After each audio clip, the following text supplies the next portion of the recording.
Hello and welcome into the 24/7 Sports Football Recruiting Podcast. I'm National Recruiting Analyst Cooper Petagna alongside 24/7 Sports Director of Scouting Andrew Ivins. We got a great show for you today on this Tuesday. Marvin Harrison Jr., the best receiver in this year's draft class. Well, the NFL Combine is this week. He is going to be a DNP. Do not participate this week. Is that a big deal or not? He joins the likes of guys like Caleb Williams, Drake May, Malik Neighbors. We'll get into that, and we'll also talk about big pickups for Auburn TCU, the transaction wire live and well, plus a little Oyster Boys Improv. We'll bring back that segment for the second consecutive week. But first, Drew, the boys in Lincoln, they were throwing down. How about this? One of the best dunk contests I think I've seen in a while, better than the NBA dunk contest. But the football team participating this weekend on Sunday as the men's basketball team hosted Minnesota. But Drew, it was the boys on the gridiron that really kind of stole the show, with the winner being Jeremiah Charles. You look at the participants here for Matt Rule. Great way to start the show, because we've always talked about Matt Rule. Well, he has a certain type, and usually these guys are bouncy with a lot of traits that NFL teams desire. And you look at the list here of all the participants, Drew, all these guys have a pretty salty background either on the hardwood or in track and field. I love this. This is one of the best promos I can recall in recent memory. Came across my timeline on Sunday, Cooper, and I'm like, Matt Rule, this is perfect for him. We call it, what, Trait City, LinkedIn. We said it when he was hired there to take over at Nebraska. That roster is going to get athletic. It's going to be a bunch of NFL types of bodies. I was surprised my freak Malachi Coleman wasn't a part of this, but I asked around. It sounds like he's dealing with a shoulder injury. Cooper, Nebraska, how about this? They got 4 football players running track this season, including Jeremiah Charles, who won that dunk contest. They also got a guy that's a wrestler in the heavyweight division. I'm fired up about the future of Nebraska in just terms of how athletic, how fast, how explosive that roster is going to be in the Big Ten. I mean, we talk about multi-sport athleticism all the time. It's pretty nice to kind of see these guys get to do it on that type of stage. Drew, I meant it when I said it. I actually thought this was more entertaining than the NBA previous dunk contest, which is having some trouble right now. Commissioner Adam Silver's still trying to figure that out. But Nebraska, Matt Rule, they got a bouncy team on the hardwood. We'll see if they can bring it onto the gridiron this fall. Guys, remember, you are locked into the 24/7 Sports Football Recruiting Podcast. You can find us every Tuesday, Wednesday at the same time, 5 o'clock Eastern Time. If you're live in the chat, please make sure to like and subscribe. Drew, I talked about it at the top of the show. The NFL Combine going to be a big storyline for the boys this week. I'll be in Indianapolis tomorrow through Friday. And one of the main storylines, Marvin Harrison Jr., you're talking about one of the most accomplished players in all of college football. The last 2 years, 2 consecutive seasons, over 1,200 yards receiving, also 14-plus touchdowns. He has chose to opt out and not work out. And I think this is pretty interesting because this is getting a lot of buzz. He's certainly not the first. He won't be the last. He is as close as you'll see as a unanimous receiver number one. And people throughout the course of his career have called him a generational prospect. And I should mention, he is the son of Hall of Fame receiver Marvin Harrison as well. So, Drew, I want to get your thoughts on this. Big deal or not, Marvin Harrison Jr. not participating this week in Indianapolis? Well, I think it's a big deal. And Coop, I don't even know if he's preparing to test at Pro Day, if you read some of the reports out there. He says he's focused on being a better football player. And this got my mind thinking, all right, our process, right? We kind of mirror the NFL draft. We have our rankings.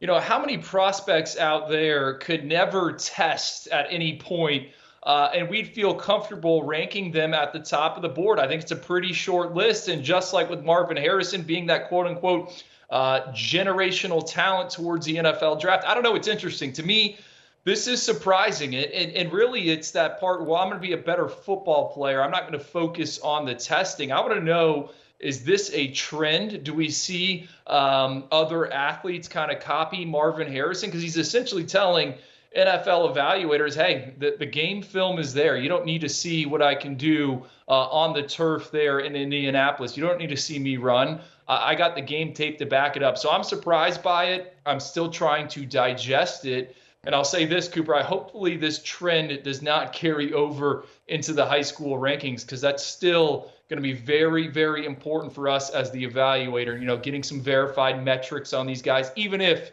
they have excellent film. We always see these trends trickle down, but at the high school level, you don't have that same benefit of the doubt of the production, right? You think of a guy like Marvin Harrison Jr., he's got 3 years of production that he's been doing this at Ohio State at a very high level. So if there is an exception to the rule, I think it's Marvin Harrison Jr.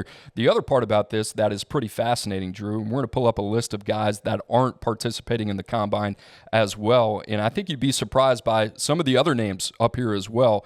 You see guys like Drake May, that decision came down today. Jaden Daniels as well. Both of those guys considered top 5 worthy prospects. Malik Neighbors too. And then you see Jonathan Brooks, Cooper DeJean, both those guys coming back from injuries. So those guys are an exception. But Drew, when you think about Malik Neighbors as well, he won't be participating in the combine. That's the one that I don't understand. I think a lot of people will look at Malik Neighbors. I think he had a Balitkinoff type of year, broke a lot of records for LSU in Baton Rouge, paired up with Jaden Daniels, the Heisman winner. But this is a guy right now whose stock is still being decided.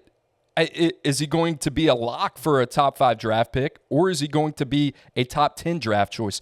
That is a lot of money potentially left on the table for Malik Neighbors. And Drew, that's going to be super fascinating. And you know what? Shout out to UC Report real quick with the combine footage. Those guys gracious enough, Billy Tucker, to give us permission to use that footage. But that was Malik Neighbors back in high school. Never did I think Malik Neighbors would develop into a top 5 draft choice. But the point is pretty interesting. Drake May, Jaden Daniels, it seems like the Commanders are going to be forced to make a decision with the quarterback there at number 2. Is it going to be May? Is it going to be Jaden Daniels? If I was one of those guys and I saw a Caleb Williams or a Marvin Harrison Jr. opt out, I'd be licking my chops on the biggest stage of the offseason for the NFL outside of the NFL draft. You have an opportunity to go out there and prove that you're the guy. The biggest winner, Drew, for me out of that receiver group is Rome Odunze. I mean, you're talking about a guy 6'3" plus at 220 pounds who has elite production that has a chance to go out there and run in the low 4.4s. What type of questions does he get to answer now by performing well at the NFL Combine? So I just think this whole deal is super fascinating. I was surprised by Drake May. I was surprised by Jaden Daniels. Drake May has all the talent in the world, but he was really inconsistent this past year. If there was one guy that I would want to go out there and say, hey, let me answer the bell, it would be Drake May. And you have to wonder, sure, we're going to see these guys at their pro days, but what type of advice are they getting, and who are they getting it from? Well, that's what I was going to say, Coop. It feels like a big game of chess, right? You would think Malik Neighbors would probably be working out if Marvin Harrison had decided it. And, it's kind of a reaction. What's this guy doing? Back to Marvin Harrison. You said it, right? He's got the on-field production. I went back and I looked in one of our databases, and I think the only 40-yard dash time I could find for Marvin was like a 4.64. I actually remember them. I was wondering if the guys in the booth had this footage of him at that Under Armour Future 50 event. It was a super cold day in Orlando, rare cold day. I remember I was freezing out there, but that camp was loaded. Broderick Jones was there, Shadur Sanders. And Coop, I mean, spin this again towards our rankings, right? How many guys out there have we stuck high that we really didn't have verified data points on? And the list is pretty small. I went back to the past 3 recruiting cycles. Travis Hunter was one of them. I think we feel good about him. Caleb Downs was another. And then the third one was Keon Keeley. He never tested. He never measured anywhere. I just found that interesting. Now, if you look at this past cycle, right, the guys that just signed and are off to college, Jeremiah Smith, he was a guy where I think we would have ranked him where we did, number 1 overall, first wide receiver to be ranked that high ever in 24/7 sports history. But remember, this time last year or removed a few different months, Jeremiah Smith, he went out and he won gold medals at the Florida State 1A track meet in the 110 hurdles and the 300-meter hurdles. And I think that's a big thing, not because, we were wanted to see how fast he is. He plays fast in pads, but you're just kind of looking for some justification. Okay, we know this guy can compete. We know he can do a technical event. And I think if you're a talent evaluator, some of these guys in the front offices, you're just trying to check off as many boxes as you can. You're going to give the most consideration to the prospects with the most information. I think Marvin Harrison, some of these other guys opting out, putting it in a situation where, hey, maybe someone is going to raise their hand and say, hey, do we really want to do that? Because Roman Dunze just ripped off a 4.27 in the 40-yard dash there in Indianapolis. I like how you brought up, okay, how does this apply to the high school ranks in terms of our evaluation process?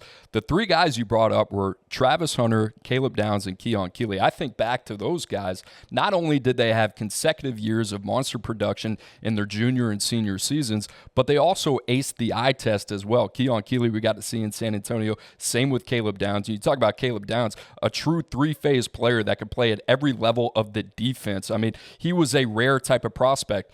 Where does that fit in terms of the NFL Combine? Drew, for me, that's only two guys that really check that box. That's Caleb Williams and that's Marvin Harrison Jr. So I don't have any issue with those two saying, you know what, I put enough on tape against elite competition. If you have any questions, go back to the tape. The other couple of guys, Daniels, May, Neighbors, as elite athletes as they are, you would think you want to showcase that and answer any questions that teams have. But it's going to be a fascinating week in Indianapolis. Drew, any other storylines you're looking forward to outside of the guys that may or may not be participating? Well, I got to bring up my saying. DeMarcus Van Dyke, current corners coach at USF, he had one of the fastest times ever at the scouting combine. He always says it. Fast guys want to show that they are fast. Coop, I looked, FanDuel. You can bet on the NFL Scouting Combine. I got some free gambling advice out here.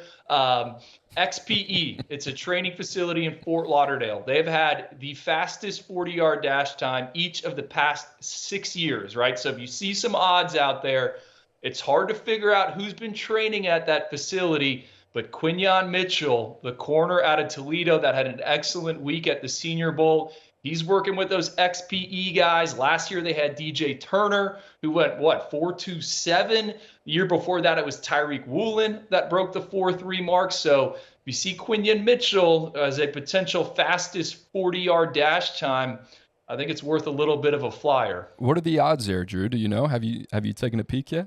I have not seen an individual odd sheet posted, but DraftKings has the fastest 40 over-under set at 4.27 seconds. I bet you it gets broken. Maybe the boys should start working for Sportsline a little bit in our off time, start working on the Combine odds. I love that. Guys, a lot more coming from the NFL Combine. Like I said, I'll be there this week in Indianapolis. And I talked about the Oyster Boys. You guys know this. Every Tuesday and Wednesday, you can find us. What about 24/7 Sports Live every Thursday, 5 o'clock Eastern Time? Guys, we have the best hosts, analysts in the country right here at 24/7 Sports. You can find that on the 24/7 Sports YouTube channel. All right, Drew, let's get back to our high school chops in the transaction wire. Antoine Hill, a guy that we have talked about a lot in recent weeks, number 6 quarterback in the country, number 66 overall, the former Colorado commit. He sets a June official visit to 2 programs, Drew. How about this? Duke and Texas A&M. So Mike Elko getting a visit, and the former school Mike Elko used to work at, Duke and Manny Diaz. Drew, what do you think about that? We need to get our buddy Tom Loy back on to talk some Blue Devils recruiting, right? No, interesting group. I think you said it, Cooper. Antoine Hill, we've talked a lot about him here in this space. He is a toolsy quarterback prospect, big frame, big arm, can manipulate man coverage.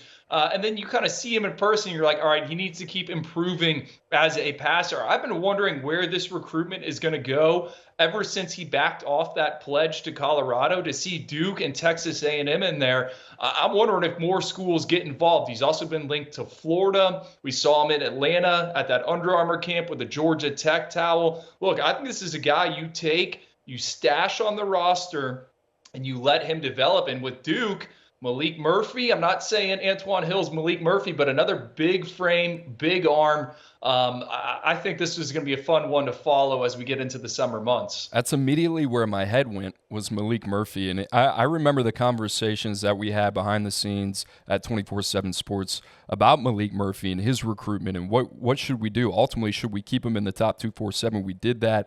It seems to be like Malik Murphy is going to reward us for that decision. But Drew, there was just so much physical clay there that hadn't materialized yet, and you see that with Antoine Hill. We don't know what he's going to be. He's a top 100 prospect. We talked about it last week. This is a guy that could potentially climb up our board. We like him the most when the lights are brightest on the Friday night stage. I think still some polish ahead of him in his game. So we'll see what happens with him. Duke, A&M, handful of others in there for Antoine Hill. Another top 100 prospect lining up some visits as well. That is the number 9 corner in the country, Dejoun Lee, out of Mission Viejo in California. Drew, a lot to like about him. A lot of size, 6'3", 180 pounds. Alabama, Georgia, Washington are the 3 schools that he has set summer OVs to. Dante Williams there, the Connect, the former DB coach at USC, now at Georgia under Kirby Smart. Drew, what do you think about those potential fits for Dejoun Lee? How about Jed Fish? We were wondering what they were going to look like on the recruiting trail after he relocated there to Seattle, and now he's in it with 2 SEC powers. Coop, when I saw this one come across, the Slack channel, got my mind churning a little bit in the sense that we have 2 kind of pterodactyl corners in this cycle, and that's extremely rare. Dejoun Lee, you said he's 6'3". He's actually closer to 6'4". He's measured a shade under that twice in back-to-back years. You got him. And then you got DJ Pickett, who's 6'2.5". I think he's pushing 6'4". These big, long perimeter playmakers, guys that can bat it down. And both of these individuals can run. Dejoun Lee, track guy. DJ Pickett, track guy. Coop, I went and I looked. You go back to week 1 of the NFL season, there was roughly 200 cornerbacks on the rosters. Only 8 of them were over 6'3". If you're in that small elite fraternity of 8, that's guys like Sauce Gardner, Benjamin St. Justy, Tyreek Woolen. All those guys are long, but they can also run. And I think what's unique about Dejoun Lee, DJ Pickett, both of them can run. So kind of a unique little duo here. Dejoun Lee, we saw him at Under Armour's Future 50. We saw him at Battle Miami. I mean, he can move, and those guys can cover up a huge window and eliminate them for quarterbacks. I remember seeing him last year and not knowing what to think of Dejoun Lee. I mean, I love the frame. Obviously, you love the size. You see him off the hoof. He's a guy that's very physically impressive. But I'll tell you what, revisiting the game tape this morning, there's a lot to like about him. Cover 2 corner, very comfortable in zone, very patient eyes. The ball production kind of stuck out as well. So this is a guy, Drew, like you said, these guys, they don't grow on trees. When you get that combination of size and athleticism, there are going to be a lot of teams after him. So Georgia, Alabama, Washington all battling it out for Dejoun Lee. Drew, to Auburn we go, trying to build off of the success that they had in 2024 and 2025. They're off to a good start. They pick up a commitment Monday night from Beaufort standout Devin Williams, ranked inside the top 120 for us, one of the top corners in the country. 5'10", hovering around 160 pounds. That's going to be the biggest knock with him. The good thing, Drew, 2-way standout, a lot of production, also ran sub 10.7 as well. He's a football player, man. You turn on the tape, and there's a lot to like about this kid. The biggest question mark, obviously, being the size. Can he put on the weight? But you think about him long-term as a nickel projection. I mean, this dude flashes all over the screen, heady, instinctive defender, always around the football. Going to take some time to physically mature, but I like this kid for the Tigers.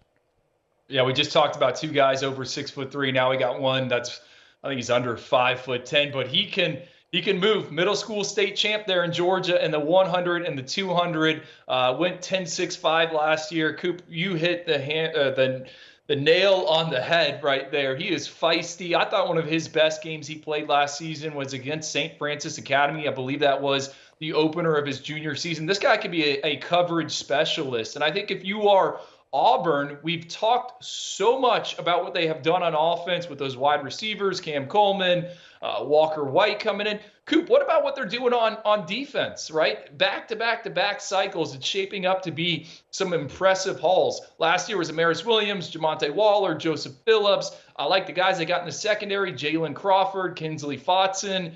Now they got committed Malik Autry, Jacaleb Falk, and an elite inside corner in Devin Williams. I think we need to talk more about what's going on in the Plains or on the Plains on defense. I love Auburn. I love the way they're recruiting right now. I love the way they're scouting. They bring over Will Redmond from LSU to kind of lead the charge on the player personnel side. You mentioned Malik Autry. Drew, we're not going to touch on it today, but you think about risers inside the top 247. We got their release coming next week. Malik Autry is certainly one of those guys. Caleb Falk, I'm a huge fan of. We'll probably get to talk about him a little bit later as well. All right, Drew, let's round it out here in the state of Texas. Former Texas baseball commit Ed Small, the number 37 receiver in the country, he commits to the TCU Horned Frogs over the weekend. The Horned Frogs now have the number 30 class in the country under Sonny Dykes. Drew, I turned on the tape. I loved it, man. 5'10.5", 205. I don't know how much meat is left on the bone with a guy like Ed Small, multi-sport athlete, can play out of the slot, can play him on the perimeter as well. Love the run after catch ability, but he is really good at the catch point as well. You think about one of these guys, maybe question the long-term upside, but in terms of what he's going to be in college, he should be able to help immediately for TCU in a very fun and open offense. Yeah, 77 catches, just over 1,100 yards, 20 touchdowns. Also had that kickoff return touchdown there in the Lone Star State. This was a guy that really stood out at the National Combine in San Antonio. Hudson Standish, Colin Kennedy, they were tracking the wide receivers. They were all about Ed Small. Kept pulling me aside. You got to see this guy, Ed Small. He is on the smaller side, but I think as someone that just understands how to get open over the middle and be a quarterback's best friend, he can do just that. And you think about TCU's recruiting class. I know it's super early here in 2025, but they like the quarterback they have committed in Ty Hawkins. I had a chance to see him throw last month down at the Battle Miami tournament. He can air it out. Coop, I'm just wondering, is TCU going to get this thing back on track? Let's not forget, it wasn't a few years ago. They played for the college football national championship. You know, they brought in some talent. Cordell Russell, I totally forgot he left for Colorado. You think about the new look Big 12. I don't know. I just like the early pieces that TCU has committed here in 2025. There's a lot of juice still yet to be squeezed out of TCU in that program. You think about the Big 12, Drew, you and I have kind of talked about this. Who is the premier program in the Big 12 that you expect to maybe step into the void of a Texas or Oklahoma and not recruit at a top 10 level, but who's going to recruit at a top 20 level? That is yet to be determined. I think Joey McGuire at Texas Tech, they have a case for that. Dave Aranda, that's really not his background, known as a strong recruiter. There is a lot of opportunity in the Big 12, and I think Deion Sanders is a guy that's probably licking his chops right now as he can get down into that Southwest territory.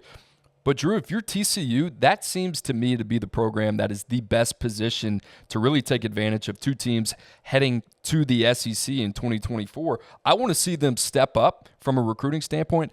I have not seen that. I like some of the moves that they made via the transfer portal a year ago. That being said, TCU, to me, should be a top 25, at least bare minimum, program when it comes to recruiting every single year. And, Drew, I think they have the potential to be a top 15 to 20 program on the recruiting trail. It's going to take some intentionality. It's going to take some focus. Obviously, you're going to focus on that area in DFW. But Drew, I don't know. It's not like everything is falling around them. But at the same time, this is a program. If they do it right, I have a lot of faith in Sonny Dykes, who the coach is, and the on-field product. But you got to take advantage of what's around you. The other thing about that I find interesting, guy that you really like, Rhett Lashley and SMU, they're headed to the ACC, right? So it's not like you have that Power 4 Group of 5 advantage anymore. So that's going to be a fascinating storyline to kind of see play out as well here in the future.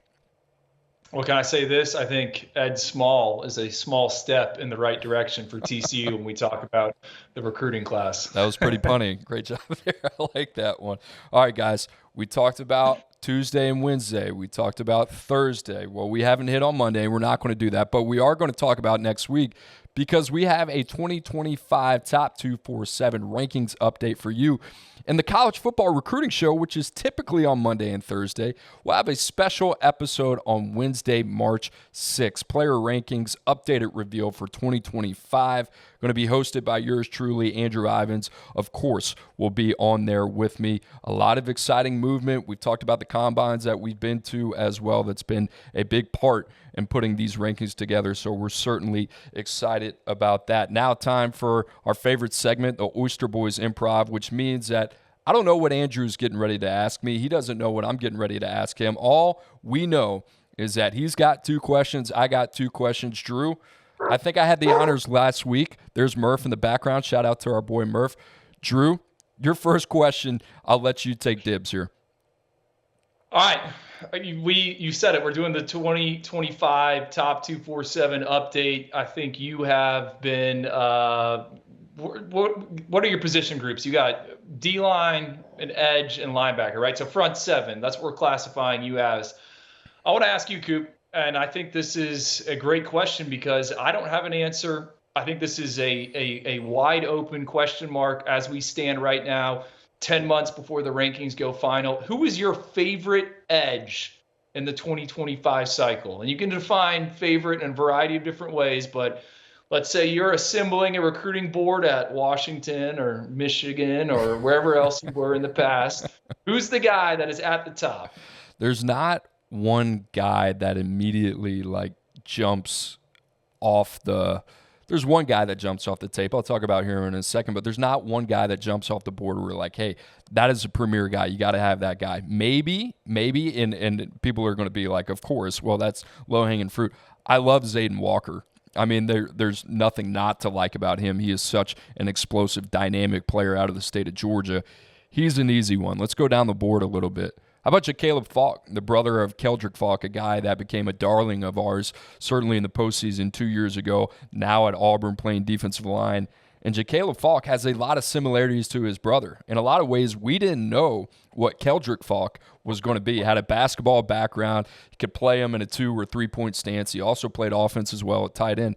That's really Jacaleb. Jacaleb plays at every single level at Highland Home in the state of Alabama. You can play him off the edge. You can play him off ball as well. I've talked to some programs that really kind of see him as a second-level defender. Drew, I'm kind of still more geared to him long-term playing off the edge a little bit. But you watch the tape, man. They ask this guy to do everything. You can flex him out over the slot. He can play the deep hash playing safety. He's very comfortable as an off-ball linebacker as well. Situational pass rusher off the edge. Dynamic on the offensive side of the ball as well.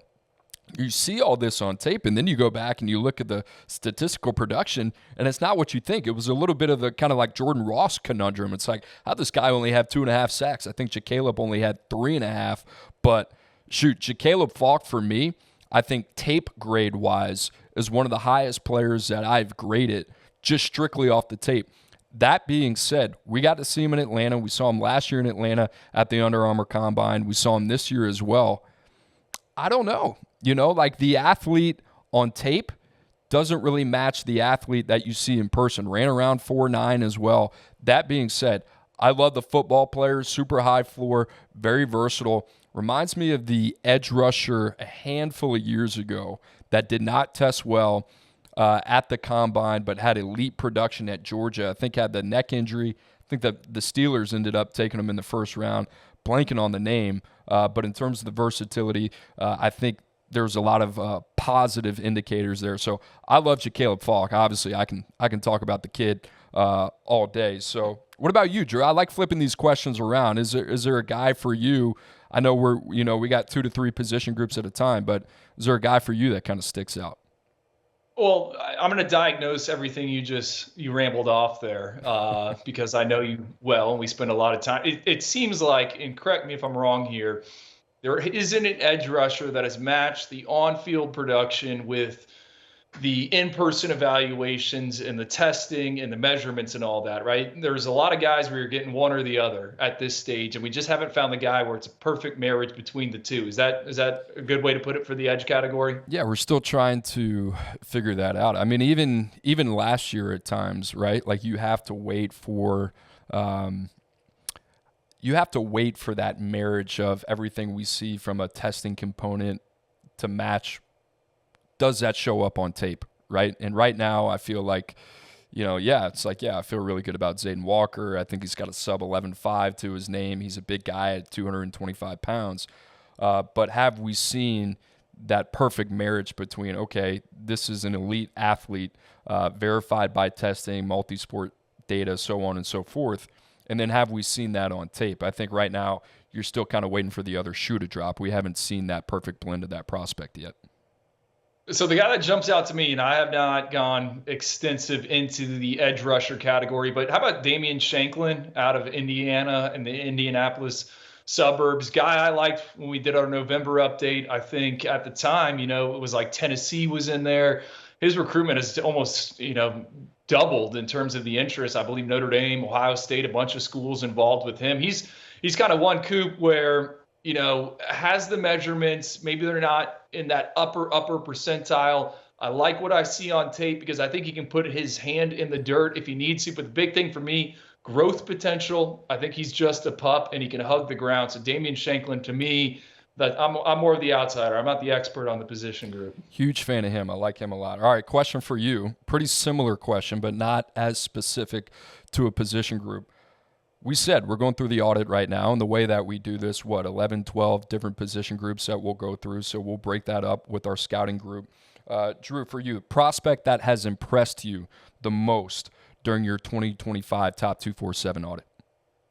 Well, I've been watching a lot of quarterbacks here over the past week. I'm going to go with Husan Longstreet, our nation's top uncommitted signal caller. A guy I don't have a ton of live exposure to. Saw him at Battle Miami, but he was part of a 3-quarterback rotation. I think I saw him throw 12 passes. And don't get me wrong, he has a live arm. But I wanted to dig into a game. Got to watch him against St. John Bosco in the playoffs. And Cooper, I texted you right away. I like this kid. He is twitched up. Now, he's not some big tower in the pocket. He's roughly 6'1", 185 pounds, but I love how he gets out of trouble. Love the arm. He can make every throw, touch every different corner of the field. And the thing that stood out to me about this game sample is he converts 3rd and long, 4th and long. He continues to come up big for his team. I wrote down, and this is me just doing like loose player comps. I see some Bo Nix in his game in terms of being able to get the ball out fast, get it out to the perimeter, get it over the middle, get it to his playmakers, and then he can move the chains with his legs. So Husan Longstreet, big fan of him. I've had a question mark about where he has been in the rankings. Interested to see what schools go on him. Texas A&M's involved. We mentioned them with Antoine Hill, but I'm kind of all in on Husan Longstreet. And I think he's going to be another one we talk a lot about in May, June, July as these quarterback dominoes fall. And then just one other one, Cooper, Ryan Montgomery, another quarterback out of Ohio. You see the schools involved with him, right? It's Florida, South Carolina. He took a visit to Georgia, and you're like, all right, am I missing something in here? I get it now. Dug into one of his games, confident pocket passer. He's the type of guy that's going to take what a defense gives him, processes at a high level from what I can tell. Not easy on tape, but you can see him go through the progressions, doesn't take a ton of risks, stays on schedule. Billy Napier, got a chance to see him at a coach's clinic, listen to him at a coach's clinic, talk about what he's looking for in signal callers. It all makes sense why the Gators are involved with Ryan Montgomery, just seeing what he does. You would think more pro-style guy, but played in a system that it was constantly 4 and 5 wide, had to get the ball out quick. So Ryan Montgomery, another guy to me. Tyler Van Dyke could be a comp. Aiden O'Connell could be a comp, but he's a guy that can get it around the field. And more importantly, he doesn't, make a ton of risky throws out there. The Knicks comp for Husan Longstreet is super interesting because I see it a little bit. And he is a very good athlete. He's a quick twitch, explosive athlete, but you see more of that athleticism in the pocket, the ability to navigate the pocket, extend plays outside of it as well. Drew, for me, not so much as a runner, but I think about those quick twitch, short area movements in the pocket as well. You think about the baseball background too. I love this about Husan Longstreet. He's got 11-inch hands. I think that's the biggest of any quarterback in the top 247 as well. He's doing that at a shade over 6 feet, right? I kind of saw a little bit of Russell Wilson, and that was more from an abbreviated, explosive arm, compact release. I like this kid a lot. Drew, the other thing that you mentioned to me that you like about Husan Longstreet, against the best competition, St. John Bosco, you turned on that tape. And in terms of the return on investment, what you saw from him, he checked a lot of boxes as well. So that's a name to watch. As we're talking about the NFL draft, it is pretty fascinating to think, all right, for us, you have the names at the top of the board, Bryce Underwood, George McIntyre, Tavian St. Clair, Julian Lewis, that you feel pretty good about. Who's maybe one of those guys in the top 64 from 33 to 64 that could move in to the bottom of the 32, right? I think Husan Longstreet, one of those guys. I don't think it's going to be because he lacks the physical traits. So obviously a guy right now that we are doing our due diligence on. All right, Drew, next question. What you got for me? I'm going to NCAA 25, man. I want to have some fun here. We talked about it. You don't know if you're going to get the console. I'm still, working, finagling my wife to get the console I can't this afford the summer so I can console. play. All right.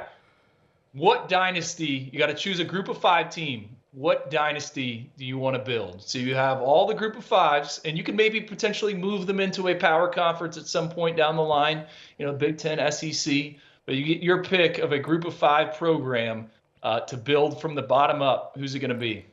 I went with, I'm going to go with San Diego State. I like San Diego State, and part of the reasons is San Diego is one of my favorite cities. Now, I don't know that matters in a virtual world, but you think about it a little bit. Sean Lewis, San Diego State, nice recruiting base there in California. I think there's a lot of meat left on the bone. I think there's a lot of juice left to be squeezed in California. You got UCLA, Deshaun Foster. He's trying to figure it out. Lincoln Riley's going national. The Ducks are too busy recruiting some of the top talent in the country. What about little old San Diego State? I like San Diego State here, man. I mean, I don't know. Marshall Faulk, he's from New Orleans, grew up watching him with the St. Louis Rams. San Diego State has always been, for whatever reason, two programs that I just loved when I was a kid. San Diego State and UCLA. So those are the 2 programs that I've always liked in the West Coast. So I'll go with San Diego State. Who you got? Oh, have you ever built a dynasty from the bottom and made them into a perennial power? Has that happened? If we fire up like NCAA 2012? Air Force. Air Force, okay. And I love Triple that. I option. love the unis. Actually, you know what I did with Air Force? I'm sure everybody's been down this rabbit hole before. Air Force had the uniforms that were the most, I would say, comparable to what we wore in high school when I played at Jesuit High School in New Orleans.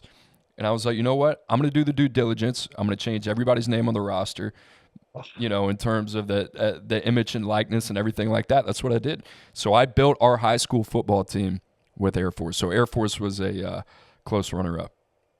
That's you in next gen before next gen was even a thought. Exactly. Think about it like I'm going with Delaware. I've never been to Delaware. They're moving into CUSA in 2025. I don't know. Blue Hens. I think their student section is named the Cockpit. I'm all in on Delaware. All right. I like that. We're going back and forth here. All right, now back to the recruiting ranking side of it. Here's an interesting one. I want you to dig a little bit. A player outside of the top 64, so the top 2 rounds, that you think has day 1 potential. Well, there's a lot of guys probably right around that 64 cut line, right? 64 to 50. Because I think we put a lot of work in during our November update, right? We really hammered that home. We wanted to get it right. It was a lot of junior season evaluations. I think the one that, to me, that I know is outside the 64 because he's in that 3rd round, Derek Meadows. We've talked about him at length in this space.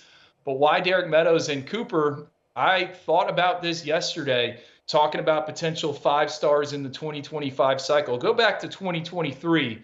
We had 10, 12 receivers fighting for a spot inside the 32. We finished with 8 5-star wide receivers? Right now, as it stands, I think we have one consensus 5-star when it comes to the wide receiver position. That's DeCorian Moore. After that, I think you can make a case for a lot of guys, but there's no definitive stamp. All right, yep, he is definitely one of our 32 at this stage. And to me, Derek Meadows, yes, the on-field production hasn't been there. Only caught 19 passes last season at Las Vegas Bishop Gorman. But he is a freaky, freaky athlete. He is going to be on the freaks list, okay? He's 6'6", 200 pounds. We've talked about in the past what he does as a hurdler. But then you get into like the testing data, 120 broad jump, 7'1" in the L drill. He's been excellent on the offseason camp circuit. To me, I think he's a guy that could shoot up into the 32, depending on, hey, how does that senior season go? He's no longer going to be second fiddle to some of those senior playmakers at Bishop Gorman. I went and I looked, Coop. I was fired up to see if Bishop Gorman has their 2024 schedule out yet. They do not. But I think he's going to be a high-volume target in that offense, and I think that could propel him into the 32. And I actually have a player comp for him.